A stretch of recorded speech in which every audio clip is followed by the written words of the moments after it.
Welcome back to Chandu Omkar vlogs. ಎಲ್ಲರೂ ಹೇಗಿದ್ದೀರಾ? I hope ಎಲ್ಲರೂ ಚೆನ್ನಾಗಿದ್ದೀರಾ ಅಂತ ಭಾವಿಸ್ತಾ ನಾನು ಕೂಡ ತುಂಬಾ ಚೆನ್ನಾಗಿದ್ದೀನಿ.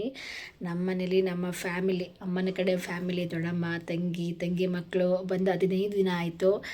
ಲಾಸ್ಟ್ ವಿಡಿಯೋದಲ್ಲಿ ನಮ್ಮ ಅತ್ತಿಗೆಯವರು ಬಂದಿದ್ದರು, 4 ದಿನ ಇದ್ದು ಅವರು ಕೂಡ ಹೊರಟರು. ಸೊ ಇದಾದಮೇಲೆ ನಾನು ನಮ್ಮ ಅತ್ತಿಗೆಯವ್ರಿಗೆ ಹೇಳಿದ್ದೆ, ನಾನು ನಮ್ಮ ಜೊತೆಗೆ ಹೋಗೋಣಂತ ಬಿಡಿ, ಸುಮ್ಮನೆ ಯಾಕೆ ನೀವು ಸಪ್ರೇಟಾಗಿ ಹೋಗ್ತಾ ಇದ್ದೀರಾ ಅಂತಂದು. ಅದಕ್ಕೆ ಅವರು ಇಲ್ಲ ನಮ್ಮ ಅಕ್ಕನೂರಿಗೆ ಹೋಗ್ಬೇಕು ಬಿಟ್ಟು ಅದಕ್ಕೋಸ್ಕರ ಹೋಗ್ತಾ ಇದ್ವಿ, ಇಲ್ಲಾಂದ್ರೆ ಇರ್ತಾ ಇದ್ವಿ ಅಂತಂದರೆ. ನೆಕ್ಸ್ಟ್ ಬೇಸಿಗೆ ರಜೆಗೆ ಬಂದು ಇಲ್ಲೇ ಒಂದು ತಿಂಗಳಿದ್ದು ಹೋಗ್ತೀವಿ ಅಂದರು. ಸರಿ ನಿಮ್ಮ ಇಷ್ಟ ಅಂತಲೇ ಹೇಳಿದ್ವಿ, ಯಾಕಂದರೆ ಅವ್ರಿಗೂ ಅಕ್ಕ ಇಂಪಾರ್ಟೆಂಟ್ ಅಲ್ವಾ, ಅವ್ರು ಕರೆದಿರ್ತಾರೆ. ಸೊ ರಜೆ ಟೈಮಲ್ಲೇ ಕರಿತಾ ಇರ್ತಾರೆ. ನಮಗೆ ಮನೆ ಓಪನಿಂಗ್ ಕೂಡ ರೀಸೆಂಟಾಗಿ ಮಾಡಿದರು ನಮ್ಮ ಅಣ್ಣ ಅದಕ್ಕೆ. ಸೊ ಆ ಟೈಮಲ್ಲಿ ಮತ್ತೆ ಅವ್ರಿಗೆ ತುಂಬ ಕೆಲಸ ಇತ್ತು ಅಂತ ಎಲ್ಲೂ ಹೋಗೋಕೆ ಆಗ್ತಿರಲಿಲ್ಲ. ಅದಕ್ಕೂ ಹೀಗೆ ಫ್ರೀ ಮಾಡಿಕೊಂಡು ಎಲ್ಲರ ಮನೆಗೂ ಹೋಗ್ತಾ ಇದ್ದಾರೆ. ನಾವು ಕೂಡ 2 ಡೇಸ್ ಆದಮೇಲೆ ಮತ್ತೆ ಹೋಗ್ತಾ ಇದ್ವಿ. ನಮ್ಮ ಹಸ್ಬೆಂಡ್ ತುಂಬ ಸಲ ಎಲ್ಲ ಟ್ರೈನ್ ಚೆಕ್ ಮಾಡಿದರು, ಅದರಲ್ಲಿ ಬುಕ್ಕಿಂಗ್ ಸೀಟ್ ಸಿಗುತ್ತಾ ಏನು ಅಂತಂದು, ಬಟ್ ಸಿಗಲಿಲ್ಲ. ಅದಕ್ಕೋಸ್ಕರ ಬೆಳಗ್ಗೆನೇ ಒಂದು 10 ಗಂಟೆ ಟ್ರೈನಿಗೆ ಹೋಗೋಣ, ಫ್ರೀಯಾಗಿರುತ್ತೆ ಅಂದ್ಕೊಂಡು ಹೋದ್ವಿ ನಾವು. ಆ್ಯಕ್ಚುಲಿ ಸ್ಯಾಟರ್ಡೇ ನೈಟಲ್ಲಿ ಸಿಕ್ಕಾಪಟ್ಟೆ ರಶ್ ಇರುತ್ತೆ, ಬಟ್ ಸಂಡೇ ಮಾರ್ನಿಂಗಲ್ಲಿ ರಶ್ ಇರಲ್ಲ, ಯಾಕಂದರೆ ಹೋಗೋರೆಲ್ಲ ಮುಂಚೆನೇ ಹೋಗ್ಬಿಟ್ಟಿರ್ತಾರೆ. ಸೊ ಹಾಗಾಗಿ ಆ ಥರ ಪ್ಲ್ಯಾನ್ ಮಾಡಿಕೊಂಡು ನಾವು ಹೊರಟಿದ್ದು. ನಿಜವಾಗ್ಲೂ ಫುಲ್ ಫ್ರೀಯಾಗಿತ್ತು, ಬಸ್ಸಲ್ಲಿ ಆರಾಮಾಗಿ ಕೂತ್ಕೊಂಡು. ನಮಗೆ ಟೆನ್ಷನ್ನು, ಮಗು ಇರ್ತದೆ, ಎಷ್ಟು ರಶ್ ಇರುತ್ತೋ ಏನೋ. ನನಗೆ ಅಂತೂ ನಮಗೆ ಸೀಟ್ ಸಿಕ್ಕಿಲ್ಲ ಅಂದರೂ ನಮ್ಮ ದೊಡ್ಡಮ್ಮಗೆ, ನಮ್ಮ ತಂಗಿಗೆ ಸೀಟ್ ಸಿಕ್ಕರೆ ಅಷ್ಟೇ ಸಾಕು ಅಂತಿದ್ವಿ. ನಾನು, ನಮ್ಮ ಹಸ್ಬೆಂಡು, ನಮ್ಮಮ್ಮ ನಾವು ಸ್ವಲ್ಪ ಸ್ಟ್ರಾಂಗ್ ಇದ್ದೀವಿ. ಸೊ ಹಾಗಾಗಿ ನಾವೇನು ನಿಂತ್ಕೊಂಡು ಬರ್ಬೋದು, ಆದರೆ ಇವರೆಲ್ಲ ನಿಂತ್ಕೊಳ್ಲಿಕ್ಕೆ ಆಗಲ್ಲ ಅಂದ್ಕೊಂಡು ಇದು ಮಾಡಿದ್ವಿ. ಬಟ್ ಹೋಗ್ತಾ ಹೋಗ್ತಾ ಫ್ರೀ ಆಗಿತ್ತು. ಆದಮೇಲೆ ಮತ್ತೆ ಸಿಕ್ಕಾಪಟ್ಟೆ ರಶ್ ಆಗ್ತಾ ಹೋಯಿತು. ಆಮೇಲೆ ಅವ್ರನ್ನಲ್ಲಿ ಬಿಟ್ಟು ಮತ್ತೆ ನಾವು ರಿಟರ್ನ್ ನೈಟ್ ಬರಬೇಕಿತ್ತು, ಯಾಕಂದರೆ ಕೆಲ್ಸಕ್ಕೆ ಹೋಗ್ತಿದ್ದರಿಂದ ಸುಮ್ಮನೆ ಅಲ್ಲಿ ಇಲ್ಲಿ ಇರೋಕೆ ಆಗ್ತಾ ಇರಲಿಲ್ಲ. ನಮ್ಮನೆ ಒನ್ ಡೇ ಇದ್ಬಿಡು ಅಂತೆಲ್ಲ ಹೇಳ್ತಾಯಿದ್ರು. ಇಲ್ಲ ಬೇಡ ಅಂದ್ಕೊಂಡು ನಾವು ನೆಕ್ಸ್ಟ್ ಡೇನೇ ಬಂದು, ಒಂದು ಫಂಕ್ಷನ್ ಇತ್ತು ನನ್ನ ಫ್ರೆಂಡಿಂದು, ಅಲ್ಲಿ ಮುಗಿಸ್ಕೊಂಡು ಹಾಗೆ ಬೆಂಗಳೂರಿಗೆ ಬಂದ್ವಿ ನಾವು. ನನಗಂತೂ ನಿಜವಾಗ್ಲೂ ಬೈಕಲ್ಲಿ ಟ್ರಾವೆಲ್ ಮಾಡೋದು ಅಷ್ಟು ಈಸಿ ಎಲ್ಲ ಅನ್ನಿಸ್ಬಿಡ್ತು. ಯಾಕಂದರೆ ಒಂದು 50 ಕಿಲೋಮೀಟ್ರ್ ಒಳಗಡೆ ಇದ್ದರೆ ಎಲ್ಲಾದರೂ ಹೋಗಿ ಬರ್ಬೋದು. ನಿಜವಾಗ್ಲೂ ಹತ್ತತ್ರ 100 ಕಿಲೋಮೀಟರ್ಸ್ ಅಂದರೆ ತುಂಬ ಕಷ್ಟ ಆಗುತ್ತೆ. ನಾನು ನಮ್ಮ ಹಸ್ಬೆಂಡ್ ಬಸ್ಸಿಗೆ ಹೋಗೋಣ ಅಂತ ಒಂದ್ಸಲ ನಾನು ಹೇಳಿದೆ, ಬಟ್ ಅವರು ಬಸ್ಸು ಕರೆಕ್ಟಾಗಿ ಸಿಗುತ್ತೋ ಇಲ್ಲೋ ಗೊತ್ತಿಲ್ಲ, ಸುಮ್ಮನೆ ನೋಡು ಅಂದರು. ಸರಿ ಬೇಡ ಬನ್ನಿ ಬೈಕಲ್ಲೇ ಹೋಗೋಣ ಅಂತಂದು ಮುಗಿಸ್ಕೊಂಡು ಬೆಳಗ್ಗೆ ಹೋಗಿದ್ದು. ಒಂದು 12 ಗಂಟೆಗೆ ಹೋದ್ವಿ, ಮನೆ ಬರೋಷ್ಟಿಗೆ ಒಂದು 6 ಆಯಿತು. ಬಂದು ಫ್ರೆಶ್ ಅಪ್ ಆಗಿದ್ದು. ನಾವು ಸಂಡೇ ಮಾರ್ನಿಂಗ್ ನಮ್ಮ ಫ್ಯಾಮಿಲಿ ಎಲ್ಲ ಕರ್ಕೊಂಡು ತಂಗಿ ಅಮ್ಮನೆಲ್ಲ ಬಿಟ್ಟು ಬರೋಷ್ಟಿಗೆ ಆಲ್ಮೋಸ್ಟ್ ಒಂದು 6 ಆಯಿತು. 6 ಆದಮೇಲೆ 2 ಅವರ್ಸಲ್ಲಿ ಮತ್ತೆ ನಾವಲ್ಲೆಲ್ಲ ಟೀ ಕಾಫಿ ಅಂದ್ಕೊಂಡು ಊಟ ಮುಗಿಸ್ಕೊಂಡು ಮತ್ತೆ 9:30 ಟ್ರೈನಿಗೆ ಹತ್ತಿ ಸೀದಾ ಮತ್ತೆ ಬೆಂಗಳೂರು ರೀಚ್ ಆದ್ವಿ. ಮತ್ತು ಮನೆಗೆ ಬಂದು ಫ್ರೆಶ್ ಅಪ್ ಎಲ್ಲ ಆಗಿ, ನಮ್ಮ ಫ್ರೆಂಡ್ ಸ್ವಲ್ಪ ಫಂಕ್ಷನ್ ಇತ್ತು ಅಲ್ಲಿ. ಸೊ ಹಾಗಾಗಿ ಫಂಕ್ಷನ್ ಎಲ್ಲ ಮುಗಿಸ್ಕೊಂಡು ಮತ್ತೆ ರಿಟರ್ನ್ ಮನೆಗೆ ಬಂದಾಗ ಆಲ್ಮೋಸ್ಟ್ 6 ಆಗಿತ್ತು. ಬೈಕಲ್ಲೇ ಹೋಗಿದ್ರಿಂದ ನಿಜವಾಗ್ಲೂ ಫುಲ್ ಟಯರ್ಡಾಗಿ ಹೋಗ್ಬಿಟ್ಟಿತ್ತು. ನನಗಂತೂ ಫುಲ್ ಸ್ವೆಟ್ ಆಗ್ತಾನೆ ಇದೆ. ಸ್ವಲ್ಪ ಬಿಸಿಲು ಕೂಡ ಇತ್ತು. ಇನ್ನೊಂದೇನೆಂದರೆ ಬೈಕಲ್ಲಿ ಜಾಸ್ತಿ ಟ್ರಾವೆಲ್ ಮಾಡಿದಾಗ ಅನಿಸುತ್ತೆ ನಮಗೆ ಕಾರ್ ಇರಬೇಕು ಅಂತಂದು. ನಮ್ಮ ಹಸ್ಬೆಂಡ್ ಅದನ್ನೇ ಹೇಳ್ತಾ ಇರ್ತಾರೆ, ನೋಡು ಕಾರ್ ಕೊಡಿಸು ಅಂತಂದು. ನಿಜವಾಗ್ಲೂ ಕೊಡಿಸ್ತೀನಿ ಅಂತೆಲ್ಲ ಹೇಳಿ ಅವರು ಕೂಡ ಮನೆಗೆ ಏನು ಬೇಕು ಒಂದಿಷ್ಟು ಐಟಮ್ಸ್ನೆಲ್ಲ ತೊಗೊಂಬಂದರು. ಫ್ರೂಟ್ಸ್ ಆಗಿರ್ಬೋದು, ತರಕಾರಿ ಆಗಿರ್ಬೋದು ಎಲ್ಲ ತೊಗೊಬಂದು ನಾನು ಕೂಡ ಎಲ್ಲ ಜೋಡಿಸಿಟ್ಟು ನೆಕ್ಸ್ಟ್ ಡೇಗೆ ವ್ಲಾಗ್ ಕಂಟಿನ್ಯೂ ಮಾಡ್ತಾಯಿದ್ದೀನಿ. ಮಾರ್ನಿಂಗ್ ಎಲ್ಲ ಕೆಲಸ ಮುಗಿಸ್ಕೊಂಡು ಒಂದು 3 ಗಂಟೆ ಸುಮಾರು ಹಂಗೆ ಊಟಕ್ಕೆ ಅಂತ ಬಂದಿದ್ರು. 2 ಗಂಟೆಗೆ ಊಟ ಮುಗಿಸ್ಕೊಂಡು ಸ್ವಲ್ಪ ಹೊರಗಡೆ ಹೋಗೋಣ ಬಾ ಅಂದರು. ವಿಶಾಲ್ ಮಾರ್ಟಿಗೆ ಹೋಗಬೇಕಿತ್ತು, ಮನೇಲಿ ಏನೋ ಕೆಲವೊಂದಿಷ್ಟು ಐಟಮ್ಸ್ ಇರಲಿಲ್ಲ, ಹಾಗಾಗಿ ಹೋಗಿದ್ವಿ.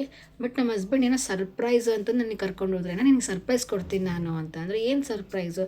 ಇಲ್ಲ ನಾನು ನಿಂಗೆ ತೋರಿಸ್ತೀನಿ ಅಂತೇಳಿ ಕರ್ಕೊಂಡು ಹೋದರು. ನಿಜವಾಗ್ಲೂ ಅವ್ರು ಸರ್ಪ್ರೈಸ್ ಕೊಡೋಕ್ಕಿಂತಲೇ ಮುಂಚೆನೇ ಸಿಕ್ಕಾಬಟ್ಟೆ ಮಳೆ ಬರೋಕ್ಕೆ ಸ್ಟಾರ್ಟ್ ಆಯಿತು. ನನಗೆ ಅಂತೂ ಅಪ್ಪಿನ ಸರ್ಪ್ರೈಸ್ ಕೊಡ್ತೀನಿ ಅಂದಿದ್ದಿಲ್ಲ, ಏನು ಸರ್ಪ್ರೈಸ್ ಹೇಳು ಅಂತ ನಾನು ಹೇಳ್ತಾ ಇದ್ದೀನಿ. ಇಲ್ಲ ಅಪ್ಪಿ, ನಿನಗೆ ಮಲ್ಲೇಶ್ವರಮಲ್ಲಿ ಕರ್ಕೊಂಡು ಹೋಗ್ಬೇಕಿತ್ತು, ಅಲ್ಲೆಲ್ಲ ಬಟ್ಟೆ ಎಲ್ಲ ಚೆನ್ನಾಗಿ ಹಾಕಿರ್ತಾರೆ ಅಂತೇಳಿ. ಲಾಸ್ಟ್ ಟೈಮು JP ನಗರಲ್ಲೆಲ್ಲ ಕರ್ಕೊಂಡು ಹೋಗಿದ್ರು. ಬಟ್ ನಾನು ಫಸ್ಟ್ ಟೈಮ್ ಮಲ್ಲೇಶ್ವರಂನಲ್ಲಿ ಎಲ್ಲ ಜ್ಯುವೆಲರ್ಸ್ ಆಗಿರ್ಬೋದು, ಬಟ್ಟೆ ಶಾಪಿಂಗ್ ಮಾಡ್ತಾಯಿದ್ದು. ಸಿಕ್ಕಾಬಟ್ಟೆ ಇಷ್ಟ ಆಗೋಗ್ಬಿಡ್ತು. ನಿಜವಾಗ್ಲೂ ನನಗೆ ಆಲ್ಮೋಸ್ಟ್ 4 ಇಯರ್ಸ್ ಆಯಿತು ಬೆಂಗಳೂರಲ್ಲಿ ಇರೋಕ್ಕತ್ತು. ಬಟ್ ಒನ್ ಟೈಮ್ ಮಲ್ಲೇಶ್ವರಂ ಶಾಪಿಂಗ್ಗೆ ಅಂತ ಹೋಗಿರಲಿಲ್ಲ, ಬಟ್ ನ್ಯೂಸ್ ಮಾಡಲಿಕ್ಕೆ ಅಂತ ಹೋಗಿದ್ದೆ ಒಂದು ಟೈಮೇನೋ.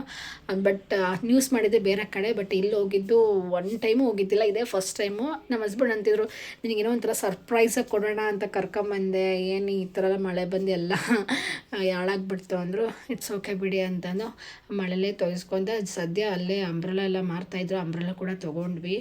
ನಿಜವಾಗ್ಲೂ ಈ ಬ್ಯಾಂಗಲ್ಸ್ ಎಷ್ಟು ಇಷ್ಟ ಆಯಿತು ಅಂದರೆ, ನೋಡಿದ ತಕ್ಷಣ ಇಷ್ಟ ಆಯಿತು. ಯಾಕಂದರೆ ನನ್ನ ತಂಗಿ ಮಗನ ನಾಮಕರಣ ಕೂಡ ಇತ್ತು. ಅದಕ್ಕೋಸ್ಕರ ನಮ್ಮ ತಂಗಿ ಮದುವೆ ಸೀರೆ ಉಟ್ಕೋಬೇಕು ಅಂದ್ಕೊಂಡು ಸೊ ನಾನು ಫಸ್ಟು ಚೂಸ್ ಮಾಡ್ಕೊಂಡಿದ್ದ ಬ್ಯಾಂಗಲ್ಸು ಎಷ್ಟು ಪ್ರಿಟಿಯಾಗಿತ್ತು, ಎಷ್ಟು ಸಕ್ಕತ್ತಾಗಿ ಕಾಣಿಸ್ತಾ ಇತ್ತು ಅಂದರೆ ನಿಜವಾಗ್ಲೂ ಸಿಕ್ಕಾಬಟ್ಟೆ ಇಷ್ಟ ಆಗೋಯಿತು. ಅದಾದಮೇಲೆ ಡ್ರೆಸ್ಗಳೆಲ್ಲ ನೋಡ್ತಾ ಇದ್ದೆ. ನಾನು ಫಸ್ಟ್ ಟೈಮ್ ಅಲ್ವಾ ಬಂದಿದ್ದು, ನಿಜವಾಗ್ಲೂ ನಮ್ಮ ಹಸ್ಬೆಂಡ್ ನಿಜವಾಗ್ಲೂ ಕರ್ಕೊಂಬಂದಿದ್ದಾರಾ ಏನು ಅಂತ ಅಂದ್ಕೊಂಬಿಟ್ಟೆ ಅಷ್ಟು. ಯಾಕಂದರೆ ಅವರು ಶಾಪಿಂಗು ಅಂದರೆ ಅದರಲ್ಲೂ ಬಟ್ಟೆ ಶಾಪಿಂಗ್ ಅಂದರೆ ಅವ್ರಿಗೆ ಸ್ವಲ್ಪ ಇಷ್ಟ ಆಗೋದಿಲ್ಲ.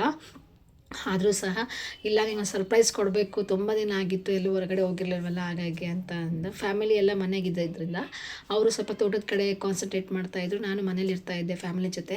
ಹಾಗಾಗಿ ಅದಾದಮೇಲೆ ಬ್ಯಾಂಗಲ್ ತೊಗೊಂಡು ಒಂದೆರಡು ಜೊತೆ ಟಾಪ್ ತೊಗೊಂಡಿದ್ದು. ಅದಾದಮೇಲೆ ಮಳೆಗೆ ಸ್ವಲ್ಪ ಚಳಿ ಆಗ್ತಾಯಿತ್ತು, ಅದಕ್ಕೆ ಸ್ವಲ್ಪ ಕಾಫಿ ಕುಡಿಯೋಣ ಅಂದ್ಕೊಂಡು ಕಾಫಿ ಕುಡ್ಕೊತ ನಿಂತ್ಕೊಂಡ್ವಿ. ಇನ್ನು ಮಳೆ ಕೂಡ ಸಿಕ್ಕಾಬಟ್ಟೆ ಜೋರಾಗ್ತಾಯಿತ್ತು. ಹಾಗೆ ಮಾತಾಡ್ತಾ ನಿಂತ್ಕೊಂಡು ಏನಪ್ಪ ಸರ್ಪ್ರೈಸ್ ಕೊಡ್ತೀನಿ ಅಂತಂದು ಈ ಥರ ಎಲ್ಲ ಆಗೋಗ್ಬಿಡ್ತಲ್ಲ ಅಂತ ಅಂದೆ. ಅದಕ್ಕೆ ನನಗೆ ಸರ್ಪ್ರೈಸ್ ಕೊಡ್ಬೇಕಂತಲೇ ಇಷ್ಟ ಆಗಲ್ಲ ನೋಡು. ಏನೋ ಅಪರೂಪಕ್ಕೆ ಸರ್ಪ್ರೈಸ್ ಕೊಡೋಣ ಅಂತಂದು ಬಂದಿರ್ತೀನಿ, ಈ ಥರ ಎಲ್ಲ ಆಗಿಬಿಡುತ್ತೆ. ಇದು 2 ಟೈಮ್ಸ್ ಅವ್ರಿಗೆ ಆ ಥರ ಈ ಥರ ಪ್ರಾಬ್ಲಮ್ ಆಗಿದ್ದು, ಮಳೆ ಆಗಿರ್ಬೋದು ಅಥವಾ ಇನ್ನೇನೋ ಆಗ್ತಾ ಇರುತ್ತೆ ಕೆಲವೊಂದು. ಬಟ್ ಆ ಒಂದು ಮಳೆಯಲ್ಲೂ ಸಹ ಒಂಥರ ಸರ್ಪ್ರೈಸ್ನ ಸಿಕ್ಕಾಪಟ್ಟೆ ಖುಷಿ ಆಯಿತು ನನಗೆ. ಪರ್ಸ್ನಲಿ ಇನ್ನೊಂದು ಚಿಕ್ಕ ಪುಟ್ಟದು ಸರ್ಪ್ರೈಸ್ ಕೊಟ್ಟಾಗ ನನಗೆ ತುಂಬಾ ಖುಷಿ ಆಗುತ್ತೆ. ನನ್ನ ಲೈಫ್ ಟೈಮ್ ಮರೆಯೋಕ್ಕೆ ಆಗಲ್ಲ. ನಮ್ಮ ಮನೆಯವರು ಸರ್ಪ್ರೈಸ್ ಕೊಡೋದು ತುಂಬ ಕಡಿಮೆ, ಬಟ್ ನನಗೆ ಕರ್ಕೊಂಡೋಗಿ ಸರ್ಪ್ರೈಸ್ ಕೊಡ್ತಾರೆ. ಅಂದರೆ ಸರ್ಪ್ರೈಸ್ ಕೊಡ್ತಾರೆ ಅನ್ನೋಕ್ಕಿಂತ ಎದುರಿಗೆ ಹೇಳ್ತಾರೆ, ಅಪ್ಪ ಈ ಥರ ಇದೆ, ಇದನ್ನು ತಗೋ ಅದನ್ನು ತಗೋ ಅಂತಿರ್ತಾರೆ. ಬಟ್ ಅವರಾಗೆ ನನಗೆ ಗೊತ್ತಿದ್ದಂಗೆ ಸರ್ಪ್ರೈಸ್ ಕೊಟ್ಟರು ತುಂಬ ಕಡಿಮೆ. ಈ ಥರ ಕೊಟ್ಟಾಗ ನನಗೆ ತುಂಬ ಖುಷಿ ಆಗುತ್ತೆ. ಮತ್ತು ನಾವು ಎಲ್ಲ ಥರ ಕೆಲವೊಂದಿಷ್ಟು ಐಟಮ್ಸ್ ನಮಗೆ ತುಂಬ ನೀಡ್ ಏನಿತ್ತು ಅದನ್ನು ಒಂದಿಷ್ಟು ಪರ್ಚೇಸ್ ಎಲ್ಲ ಮಾಡಿಕೊಂಡು ಮನೆಗೆ ಬಂದ್ವಿ. ಅಲ್ಲಿ ಸಹ ಸ್ವಲ್ಪ ಇನ್ನೂ ಚಳಿ ಆಗ್ತಿದ್ದಂಗೆ ಕಾಫಿ ಕೊಡಿದ್ವಿ ಕೆಫೆನಲ್ಲಿ. ಬಟ್ ಅಷ್ಟು ಚೆನ್ನಾಗಿರಲಿಲ್ಲ. ನಾನೊಂಥರ ಕೈ ಆಗ್ತಾಯಿತ್ತು ಅದು, ಅದಕ್ಕೆ ಮುಖ ಎಲ್ಲ ಒಂಥರ ಮಾಡ್ತಾಯಿದೆ. ಫೈನಲಾಗಿ ಕುಡ್ಕೊಂಡು ಸೀದಾ ಬೈಕ್ ಹತ್ಕೊಂಡು ಮಳೆಯೆಲ್ಲ ನಿಂತ್ಕೊಂತು ಮನೆಗೆ ಬಂದ್ವಿ. ಮತ್ತು ಮಾರ್ನಿಂಗ್ ಎದ್ದ ತಕ್ಷಣ ಬರುವಾಗ ಆನ್ ದ ವೇ ಪಪ್ಪಾಯ ಚೆನ್ನಾಗಿತ್ತಲ್ಲಿ ಪಪ್ಪಾಯ ಕೂಡ ತೊಗೊಂಬಂದ್ವಿ. ತಿನ್ಕೊತ ನಾನು ಹಸ್ಬೆಂಡ್ ಮಾತಾಡ್ತಾ ಇದ್ದೀವಿ. ತುಂಬ ದಿನ ಆಯಿತು ಅಂತ ಅನಿಸುತ್ತೆ ನನಗೆ ಅಂತೂ. ಯಾಕಂದರೆ ಅಮ್ಮ ಆಗಿರ್ಬೋದು ಫ್ಯಾಮಿಲಿ ಎಲ್ಲ ಜೊತೆಗಿದ್ದಾಗ ನಾನು ಹಸ್ಬೆಂಡು ಸಪ್ರೇಟಾಗಿ ಕುತ್ಕೊಂಡು ಮಾತಾಡೋದು ಆಗ್ತಾನೆ ಇರ್ತಿರ್ಲಿಲ್ಲ. ಅವರು ಸಹ ಆಫೀಸ್ ಕೆಲಸ ಆಗಿರ್ಬೋದು, ಮನೆಗೆ ಏನು ಬೇಕೋ ಐಟಮ್ಸ್ ತಂದು ಕೊಡೋದಾಗಿರ್ಬೋದು, ತೋಟದ ಕೆಲಸ ಸ್ವಲ್ಪ ಜಾಸ್ತಿ ಇತ್ತು, ಮಳೆ ಬರ್ತಿರಲಿಲ್ಲ ಊರಲ್ಲಿ. ಸೊ ಅದಕ್ಕೋಸ್ಕರ ಸ್ವಲ್ಪ ಟೆನ್ಷನ್ ಇರ್ತಾಯಿದ್ರು, ಅಲ್ಲಿ ಓಡಾಡೋದು ಬರೋದು. ವಾರದಲ್ಲಿ 7 ದಿನದಲ್ಲಿ 3 ದಿನ ಮನೇಲಿದ್ದರೆ 4 ದಿನ ಊರಲ್ಲಿ ಇರ್ತಾಯಿದ್ರು. ಆದರೆ ಇಬ್ಬರು ಕುತ್ಕೊಂಡು ಮಾತಾಡೋದು ತುಂಬ ಕಡಿಮೆ ಆಗೋಗ್ಬಿಟ್ಟಿತ್ತು. ಸೊ ಆಫ್ಟರ್ ಲಾಂಗ್ ಟೈಮ್ ಅಂತ ಹೇಳ್ಬೋದು ಮಾತಾಡ್ಕೊಂತ ಕೂತ್ಕೊಂಡಿದ್ವಿ.